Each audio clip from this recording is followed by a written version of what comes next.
What is confirmation memo? Confirmation memo అంటే ఏంటి? These memos are used to confirm in writing something that has been agreed to verbally.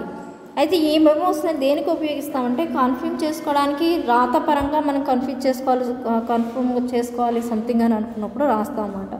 అప్పుడు ఎలాగా మనం స్పష్టంగా మనం రాసినటువంటి పదాలకి కట్టుబడి ఉండాలి. వెర్బల్లీ అంటే పదజాలానికి మనం ఏ పదాలు అయితే రాస్తామో ఆ పదాలకి ఖచ్చితంగా కట్టుబడి ఉండేలా ఉంటేనే ఆ పదాలను రాయాలి. అది example of these type of memos ఉంది.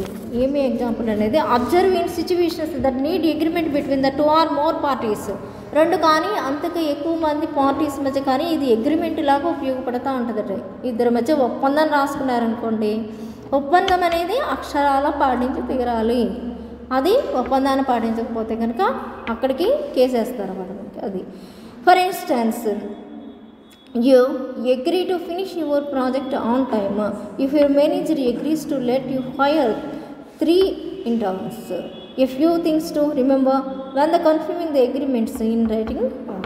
మరి ప్రాజెక్ట్స్ వస్తూ ఉంటాయి పైనుంచి. ఆ ప్రాజెక్ట్స్కి మన మేనేజరు వాంట్ చేస్తారన్నమాట. ఇలా నేను ఈ ప్రాజెక్ట్ని 1 వారంలో ఇస్తాను, ఒకళ్ళంటే 10 రోజుల్లో ఇస్తాను, ఇంకొకళ్ళంటే ఎవరైతే స్పీడ్గా ఇచ్చేస్తానంటారో వాళ్ళకి ఇస్తారు.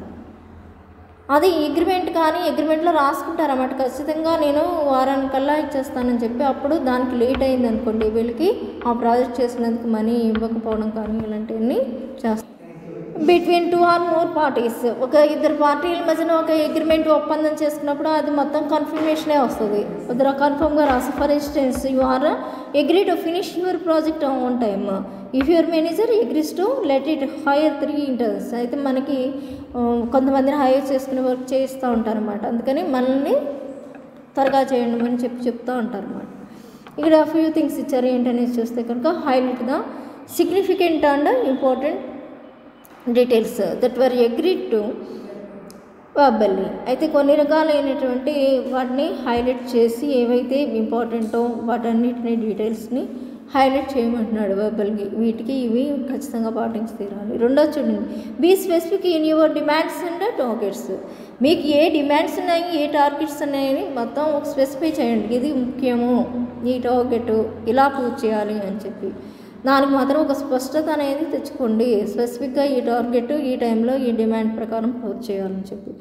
నెక్స్ట్ సీలో చూడండి, ask for feedback on any unclear or misunderstood points. మీకు ఏదైనా అర్థం కాలేదనుకోండి, అర్థం కానటువంటి పాయింట్స్ మీద ఫీడ్బ్యాక్ తీసుకుంటారు. అంటే ఇప్పుడు ఈ వర్క్ ఇలా చేయమని ఇచ్చారనుకోండి, అందులో మీకు ఏదో చేయడం రాలేదు, అప్పుడు ఒకసారి అడుగుతారు ఇలా చేయాలండి ఏంటి అని చెప్పి అడగడం అనేది జరుగుతుంది.